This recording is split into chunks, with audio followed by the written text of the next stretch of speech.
You only have to watch the first minute or so of this video, then you can switch off and avoid the rest of my ramblings. Tonight, 9th of October, 10 PM British time on BBC4, they're showing Threads, which is a nuclear war drama, perhaps the most powerful film made ever about the effect of nuclear war. And the film was originally made in 1984. So you tune in 10 o'clock tonight British time to BBC4 and you'll be able to watch this, which hasn't been aired in many years, I think, maybe not since 1984, but I'm not too sure. And if you do watch that, then you're in for a treat. If you don't watch it, you need to go onto the iPlayer, because it will be available on the iPlayer as well. And you can get that all over the world. Well, actually, maybe if you've got a VPN, you can get it all over the world.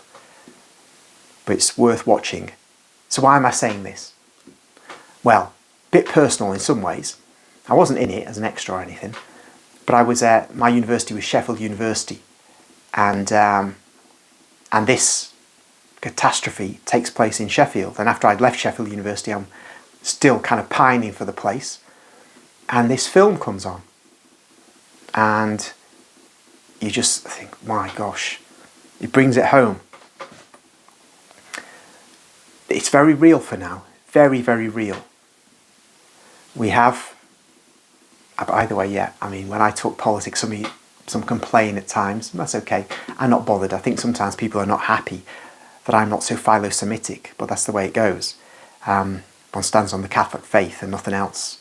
But one must be political, not because you are interested in politics, but because politics is interested in you. Not avoidable, and it's going to hit us hard in the face at some point. So we go to what contemporary events are, because back then it was the Soviet Union, NATO, they were the bad guys, we were the good guys, and things could just get out of control, and they did. But in our case, we don't have a Soviet Union anymore. But we have an antagonistic relationship with the Russians that is as bad or as worse than it was in 1984. And I have to say that there's no danger of the Russian armed forces rolling across Europe. Certainly not of reaching the Channel and crossing the Channel and taking over Britain. The Soviets, you could argue that, because they had not just the Russian armed forces, but they spent far more on military matters, and they had all those Warsaw Pact countries on their side as well. So their starting point would be East Germany. So one can say Britain would be imperiled then. But there's no peril now. NATO goes all the way to Poland, the Baltic states, elsewhere, deep into the east. So why are we so antagonistic to the Russians? And this is before early 2022, when the Ukraine situation occurred. Well, there's a mystery, isn't it, why we're so antagonistic to the Russians. Remember, they're a major nuclear power. They haven't lost that power. Some nuclear weapons were decommissioned on our side through the Reagan-Gorbachev meeting, principally at Reykjavik, back in about 84. But both sides have maintained huge nuclear arsenals. So one has to consider the present perilous situation we're in. And I said in a previous video, I think we're close to some kind of nuclear conflict, because one can see it on a secular level anyway, but I was particularly citing the writings of Maria Valtorta in the diaries of 1943, August the 20th, 1943, I think it was, where Jesus says on that date to Maria Valtorta, there are people alive today who will be there, vicious and nasty, plus their descendants even worse, who will be effectively working for the Antichrist. People alive in 1943 will be there. So it doesn't give us more than about 100 years, and quite probably less, before everything begins to happen. And so we can we have a reasonable expectation for religious reasons, but also for secular reasons, that there's going to be nuclear war. So we need to know what it's about, what's going to happen. There's a kind of airy-fairy view of this, that, or we put it to the back of our minds. Well, in my view, we shouldn't do that. And the film Threads helps us focus on what is really at stake, and why, where peace is possible, we should seek peace. Where we could reduce the antagonism, we should reduce the antagonism. Where posturing will get us nowhere, especially in Britain, this little island, this tiny national territory, which only requires a few nuclear weapons of a general yield of, say, 1 megaton, to simply make the country, much of it, absolutely uninhabitable, and the sustenance of a significant population impossible. So what is the situation? Do our leaders see that? Do they accept that? No, they're rolling the dice and they don't care. So I said in a previous video, we want to offer to Ukraine. The Americans had some sanity and they stopped us offering our Storm Shadow missiles to fire deep into Russian territory by Ukrainian personnel, as if they're not really British personnel who'd be doing the operative work, the operational activities there, because these things are complicated. Are there any Ukrainians left alive who have the skill to do this sort of thing, with the variety of weapon systems that have been provided by the NATO nations? Can they really do all this without French, British, German operatives? So the Russians could reasonably say, we are at war with Russia, we are attacking Russia, and Russia hasn't attacked us. Who blew up the Nord Stream pipeline? Fatuously, our side tried to say it was the Russians who did it themselves. Really? Really? Well, Seymour Hersh, the famous American Jewish journalist, who I think he's responsible for the Pentagon Papers, and the Supreme Court the American government tried to prosecute him, and the Supreme Court, that's Daniel, that's somebody else, excuse me. But no, Hersh has got a very strong reputation as an investigative journalist, a hero of American journalism. But on this matter, he's kind of been cancelled. He said basically that the Nord Stream pipeline was a job from us. I can't remember which operatives he said were the divers who went in there and planted the explosives, but they're our side. So this great investigative journalist, who be lauded for all kinds of things, no, not on this. It was Daniel Ellsberg, the Pentagon Papers guy. But anyway, so here we are showing real aggression to the Russians, like we've never shown in the Cold War. Like we never showed. From 1946, you might say, when Churchill said an Iron Curtain has descended across Europe. Stupid man, as if it wasn't obvious what Stalin was about before then. So the Iron Curtain, that was, I think, a speech Churchill gave in the United States. I can't remember whether it was in California or some other state, but he gave this speech, and you say maybe this. And then there's NSC 68, a major American foreign policy document, which was a volte-face in a way from the way they were sucking up and cozying up to Stalin during the war. And basically it was about a strategy of containing the Soviet Union, which was clearly expansionist. It was basically taken over in these Eastern European countries, which are supposed to have become democracies and independent after World War II. But they've been subverted.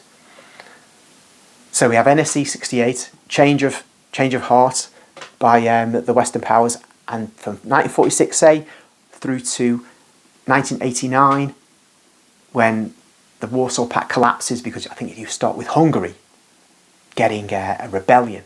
And whereas in 1956, the Hungarian uprising was put down, it didn't happen under Gorbachev.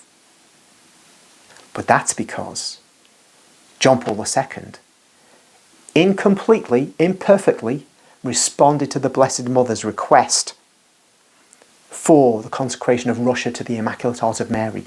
Listen to that, Protestants. There's no power in your religion on an international geopolitical scale compared to Catholicism. Catholicism brings down an entire empire, the might of which had never been seen before. That's the power of Catholicism, because it understands the role of Mary, Queen of Heaven, not your stupid little pagan Astarte, whom you pretend this is a title from. Doesn't matter that the name appears in the Old Testament. Doesn't matter. The true Queen of Heaven. There are sons of God in the pagan religions, but there's only one Son of God. So stop whining that we call her Queen of Heaven and read Revelation 12. She's there. She's about to give birth. She's got a crown on her head. Queen. Only queens wear crowns, and if they're in the heavens, they're somehow connected with heaven. And if they're shown resplendent, then you kind of know she's Queen of Heaven. Anyway, this understanding of us, even more than the Eastern Orthodox, because I haven't talked about them, but they do not give Mary the honour she rightly deserves because they deny the Immaculate Conception. But we know, and thus Gorbachev came to power 2 years after John Paul II's consecration of '84, and that prevented the actual nuclear holocaust, which is depicted in Threads, which was on the cards for the 1980s. But now, though our leaders then knew the danger, and Ronald Reagan knew the danger, and Gorbachev knew the danger, Putin knows the danger, but we're constantly pressing on matters which are vital to Russia's interests. And so we are acting in such a cavalier fashion. Think about this. Mexico says to the Russians, we want an alliance with you. We want to join a military alliance with you. And the Russians say, well, not now, not yet. But, that's fine. We'll agree to that. Now, Mexico is a sort of democracy, right? Imagine there was a coup in Mexico. And the Russians were behind this coup, and installed were coup leaders who'd been learning their trade in Moscow, who were financed by Moscow. And then the talk of them joining a military pact with Russia ramped up. Well, what would the United States do? Oh, some of you would say, it would negotiate, it would try, it may put more troops on its border, it may be really unhappy, it may engage in sanctions. Listen, I was at university when in 1983, the United States invaded Grenada, little Caribbean island. Mrs. Thatcher was not happy, by the way, that Ronnie had not told her about this beforehand. And Ronnie was really apologetic to her on the phone. And we know this now, it was secret for a while. But the 30-year rule, lets a lot of things come out. So, Grenada's invaded. No real and present danger to the United States. But it doesn't matter. Any perceived threat, that's it. Planned invasion of Cuba in '61. Almost happened. Almost worked. And so, we know what would happen.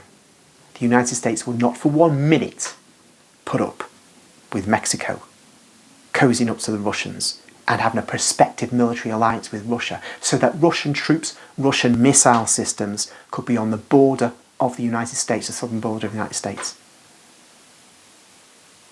Now, gosh, they're going mental now, and quite rightly, that millions of foreigners have crossed the border.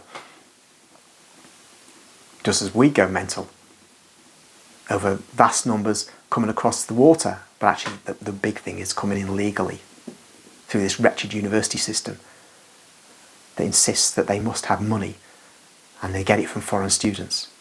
But by the by, Mexico would be invaded, and that would be the end of that. And who would complain? Would Britain be saying, get out the Mexican flag in sympathy with the Mexican people?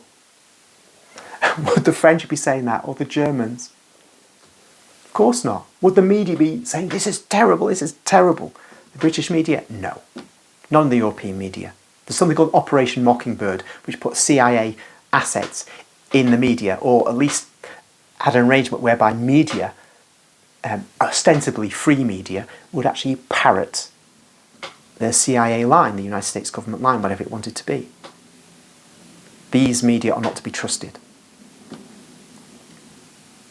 That's hence why they want to control the internet, by the way.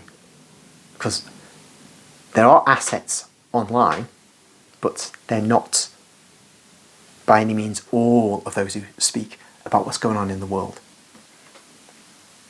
So what Putin has done, he invaded Ukraine only after many warnings and after many notifications, effectively, to Ukraine that one day you will become a NATO member. Once a NATO member, as I say, all those missile systems are on the border.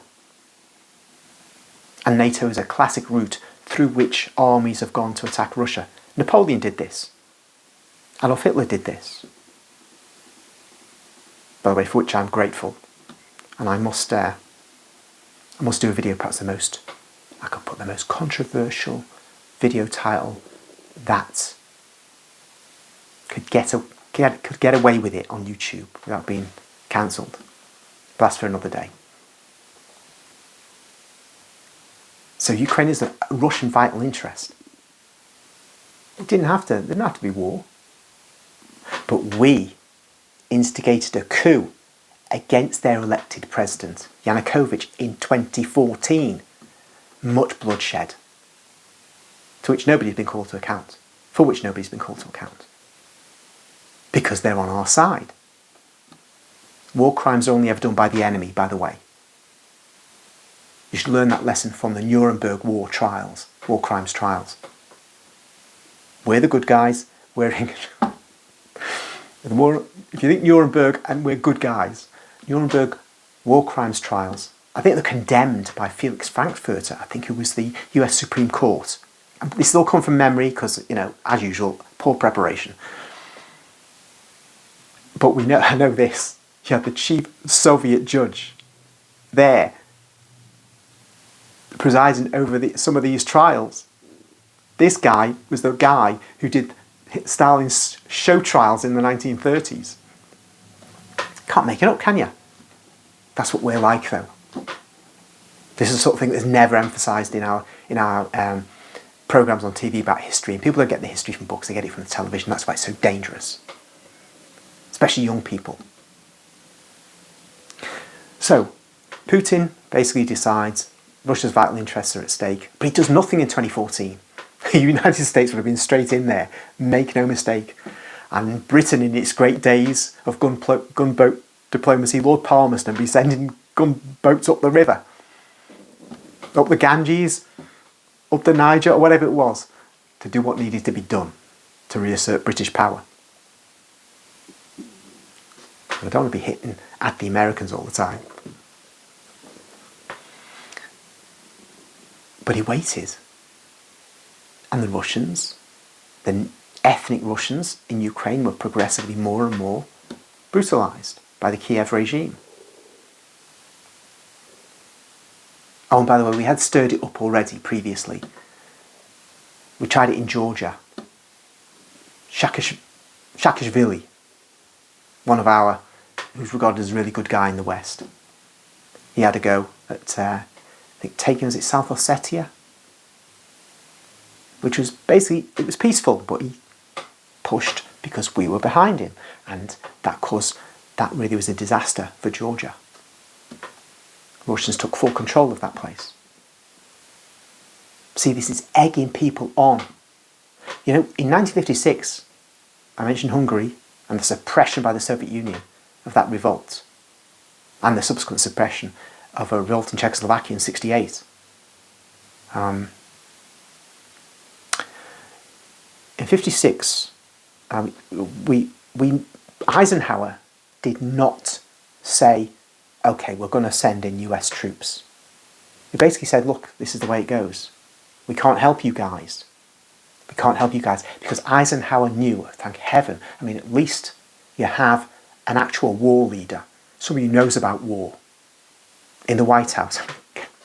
Americans Look at Eisenhower. Look at even Nixon, who I have a fondness for. And look at the prospect of cackling of Kamala. I mean, you've come down a lot. You've come down a lot. I mean, even with Trump, you've come down a lot. But in the present situation we're in, he's all we've got, folks.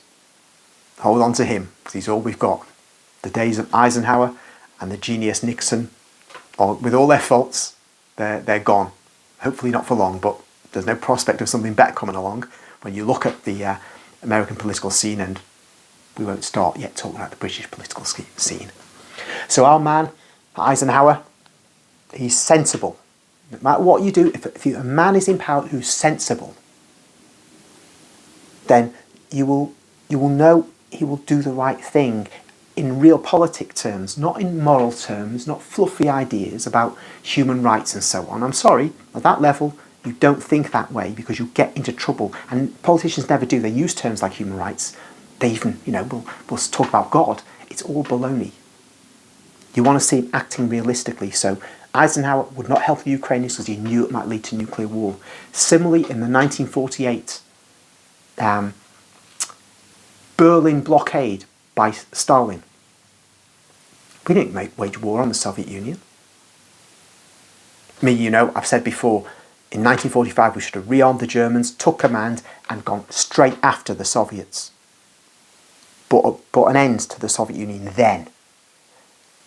Before they got nuclear weapons, when we were totally powerful and when, yes, there was a vast Russian army, and we needed to stop them raping every German girl and woman they could find, from 8 to 80, which is what they did. That's our gallant Soviet ally for you. Well, we should have given arms to the Germans because the Wehrmacht was no longer led by Adolf Hitler. This army, this disciplined army, could have been used with the British army, the American army, the Canadians and the French, and brought an end to an evil in Eastern Europe. But it wasn't done. The time passed. So, in 1948, there was a real risk of a serious war. And so then, President Truman said, no, we're not going to declare war. We're not going to do things which are going to make it more likely there will be war. What we'll do, we'll have the Berlin airlift. And that will save Berlin from being conquered by the Soviet Union, because you see, Berlin was not the capital of Germany at that point. It's now Bonn, because Germany is divided. But Berlin was a special city. There was a British zone, a French zone, and an American zone, and the Soviet zone. And in '68, I think at this point, let's see, it will be Lyndon Johnson. He did not say to the Russians, get out of Czechoslovakia. You had Dubček was the leader, very charismatic leader. Thank God he lived to see a free Czechoslovakia. Now, he was almost blind at the time, I think, but Dubček was this great intellectual and poet. Oh, sorry, it's Václav Havel who was the poet. Dubček was the intellectual, and Václav Havel was eventually the first president of Czechoslovakia, free Czechoslovakia, I think. But Dubček was a leader at the time, and it was great. The Prague Spring, they called it, 1968. But it was crushed by Soviet tanks. We did nothing because we would not risk war with the Soviet Union. And it was the right thing that Lyndon Johnson did. Not a good thing, but hard decisions have to be made. The worst thing would have been to have risked war. You see, our leaders then knew, whatever side of the political spectrum they were on, they knew. They were grown up. They understood the way the world works. The gang we've got in charge now, any of the Western nations, I mean, who is Schulz in Germany? He's nobody, brainless. Macron, how can one have respect for him? And what on earth can one say of two-tier Keir in our own country? Or Sunak, a kind of Indian Mr. Bean, in my view, whenever I see him, or whenever I heard him talk, that's what came to my mind. So we're in a very dangerous position because Putin is a real leader, a real nationalist leader. He has his faults in terms of Russian nationalism, in my view, but he's actually got some sense compared to the gang that we have in control. And so our gang are pushing and pushing as if there's nothing to worry about. They just carry on, the skies won't fall in, our cities will remain intact, we'll be alive, because we somehow have this invisible shield that prevents that disaster coming upon us. They seem to be even too young to think about the past. My own mother was, but for the grace of God, was almost killed by a German bomb in Liverpool, 1941 or 42. This is like reality. The fact that we've had peace for so long is making some people stupid. So Threads is a film to watch to get a bit of a grip on reality, especially for British people. It really applies for Americans. You just got a vaster territory over there, and so you could take one or two hits, whereas we couldn't. We're just tiny. So what we've done, we said so that Ukrainians, I repeat, that you can join NATO one day. Well, the Russians invade in early 2022. And it's dragged on, but the Russian army has become more powerful, more organised, battle-hardened, so the risks to us from it are greater than they were in 2022. Now, its advance, of course, has taken time because A, they're not stupid, they don't want to waste their resources, they're going through a gradual grind, but also it's taken time because of all the stuff we've put in there, all the hardware. But they're grind down. You know, if you look at, here's the thing for us as Catholics to understand about our media. They hate us, but it's not like blind hatred, it's really clever hatred. Catholicism, which is really what Christianity is, especially Catholicism, has been attacked. You know, the sex scandals, the real sex scandals, they are real sex scandals, they're not made up by the media. You know, we have criminal priests and criminal bishops, and the criminal bishops are the worst to me because you can have somebody who's a bit of a perv. I won't say he can't help himself, but he'll do what he'll do. But when you're a bishop who isn't subject to that, but you're just brushing it under the carpet or moving him somewhere else, you are a real criminal. You really are. You know, and what I would say needs to be done to you is not something I can say on a channel like this. But it's caused real weakness in the church. That's partly why the Irish are no longer Catholic. It went like that. And it would, because any sane human being would say, how can I be a Catholic when they've allowed this amongst many of their people, and those who had the power to stop it didn't stop it, but sometimes facilitated it, and effectively allowed lots of, and children are the most precious thing to any adult. So because this is related to children, and I'm not saying that there's only a tiny number that are actual little children. The majority of this was called ephebophilia, an attraction to post-pubescent children. It's important to say that because the media again liked not to emphasise this.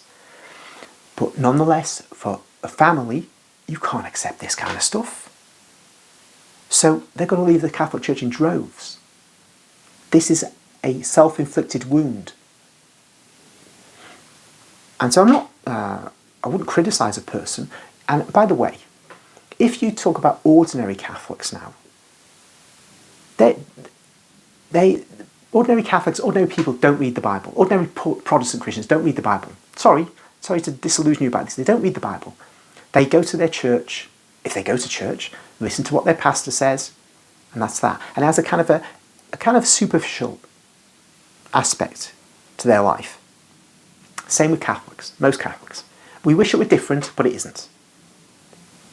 people who make videos, the people who comment on videos, they're a kind of smaller percentage of the Catholic or Protestant group. The people who are in the masses respond to what they see. Jesus speaks about this to Maria Valtorta, about the clergy. This is our clergy. He's talking in the 1940s, long before Vatican II. So don't blame Vatican II for this. This goes way back. A problem that goes a long way back. Saying, people don't think people aren't watching. They're watching the priests. They're not saying anything, but they're observing whether they're doing what they say. He speaks of this critically in the 1940s, I underline. Well, that meant a lot of people will have left the church long before these scandals hit because they observed what was going on. But once it becomes public, vast numbers of Catholics will say that's it. Of course, a lot of Catholics who weren't really interested in faith anyway will say that's my reason for going because they needed an excuse. But lots of real Catholics will have left because of this. Same with Protestants, when their pastors do stuff. They leave silently. But I don't care about them. I care about ours, because ours is the church established by Christ. And how dare Pope Francis make cardinals men who don't even believe the faith, who either, in the case of Radcliffe, are very positive about you-know-what kind of activities, or another one, Latin American, who basically doesn't believe you have to evangelise anymore. I'm telling you, these people do not believe Jesus is God. I'm telling you, they don't believe he bodily rose from the dead. I'm telling you, it might never come out, but that's what happens. That's an indicator. The things they believe in are an indicator of the deeper dogmatic weaknesses of these people. After Jesus, and when I said how dare, it's because Jesus established the church not by saying, oh lads, come on lads, 12 of you, let's sit around and think about this. You guys will be leaders, and then you'll appoint other guys who will do this, and then you'll go over there, you'll go to this country, you'll go to that country, in the way that Jesus spoke. Jesus it was effectively, and that the Father, the Son, and the Spirit spoke to Moses about how he was wearing himself out. Hearing all the complaints of the Israelites, all their concerns, he had to appoint people who would actually deal with the problems that the people had, so they'd bring them to them and not overwhelm Moses. No, Jesus didn't do it like that. Jesus wasn't standing there like Moses. Jesus went through hell to establish the Catholic Church. He went through hell. Perhaps I shouldn't use the term hell, because in this context you might think I'm actually talking about hell. He suffered. He was mistreated. He was abused. The Holy Mother was abused. Verbally mistreated. He didn't have to go to the cross. He went to the cross for us, and that meant being beaten with a horrible crown slammed into his skull, made of thorns, spat on, and then whipped. And that whip, you see in the Shroud of Turin, the scourge contains hooked metal objects, hooked metal pieces, and balls of metal, lead. And this is at the end of the leather strap. So when you hit somebody with that, you're slamming their skin. Or if it's a hook, it's digging into the flesh and then ripping it off. And then there's a prolonged agony of the crucifixion. This is in my Easter video, so if you wanted to look at them, you may do so, back from Easter just gone. So how dare those men speak the way they do? Let them leave the Catholic Church but know they've been made cardinals. It's an absolute disgrace. And we must console our Lord. What does the angel of Fatima say to the children before Mary appears? So he appears to them in 1916. Console your God.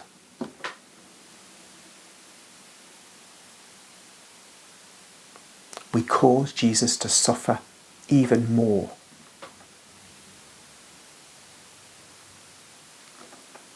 So, back to Russia, Putin, Ukraine.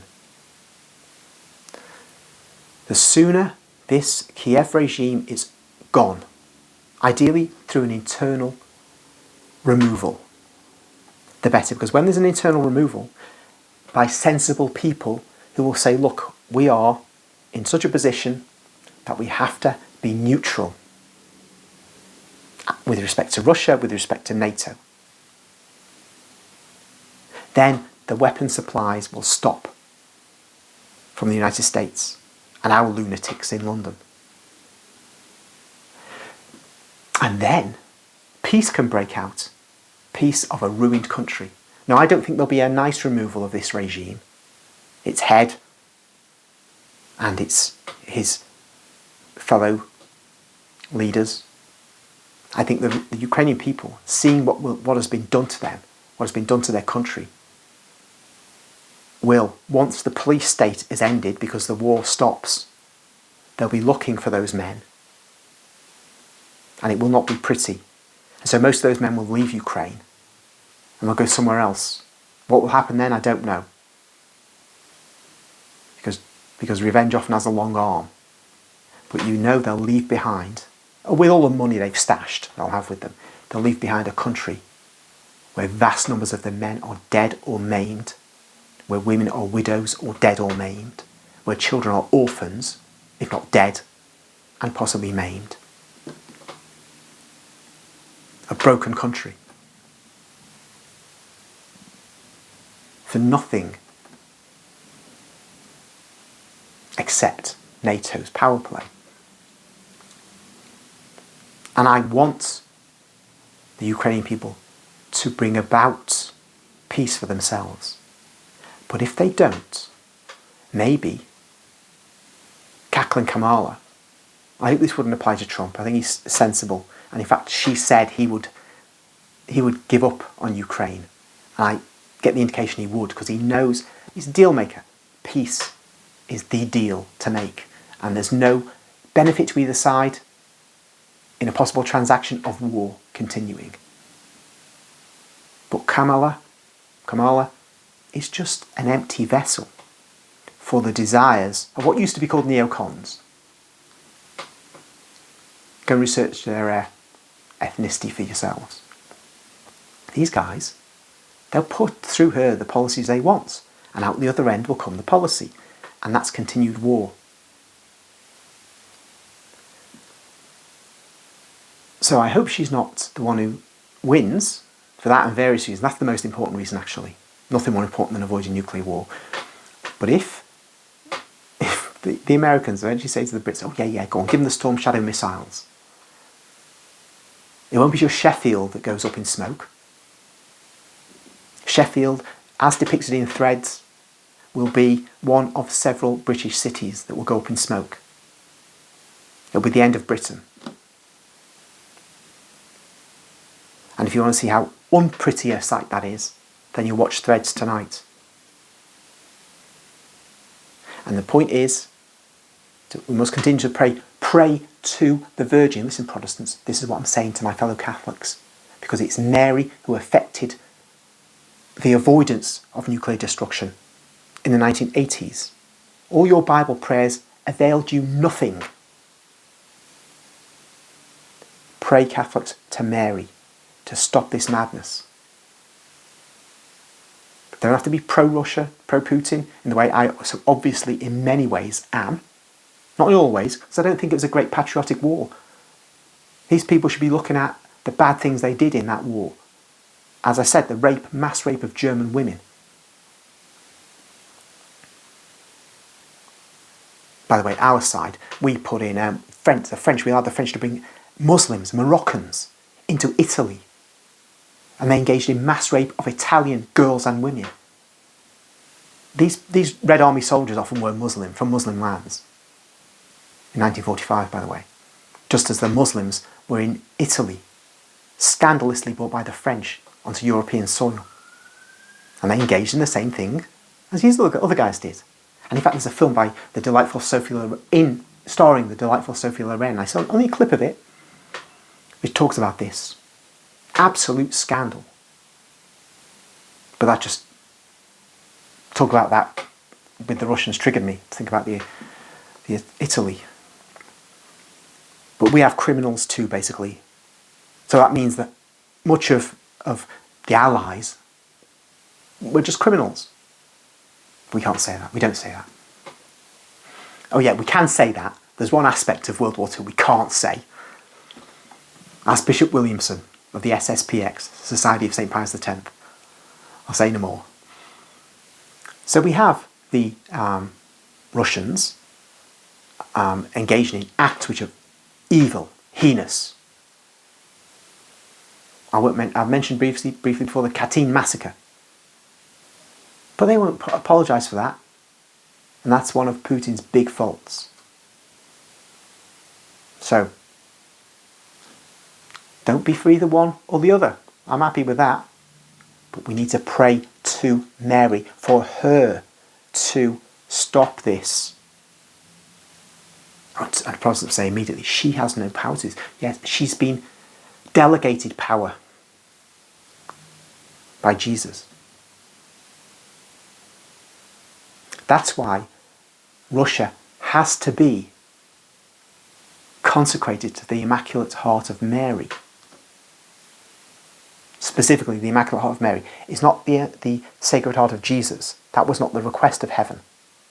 Consecrate Russia to the Immaculate Heart of Mary. Only Catholics can really understand this.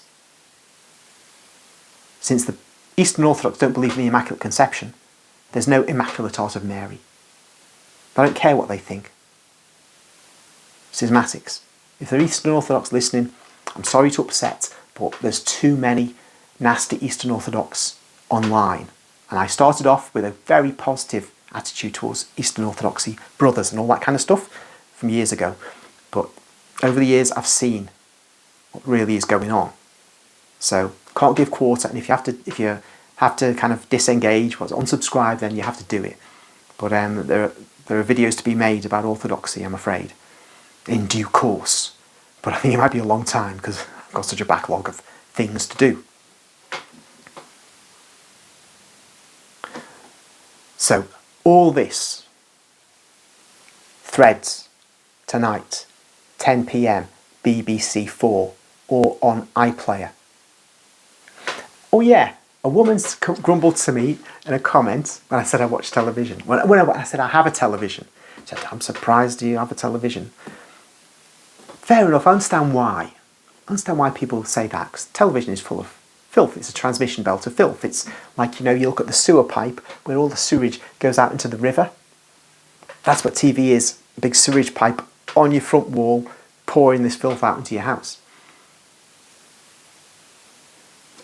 But one can use it carefully. So this is one of those occasions. So I have to be allowed my weaknesses.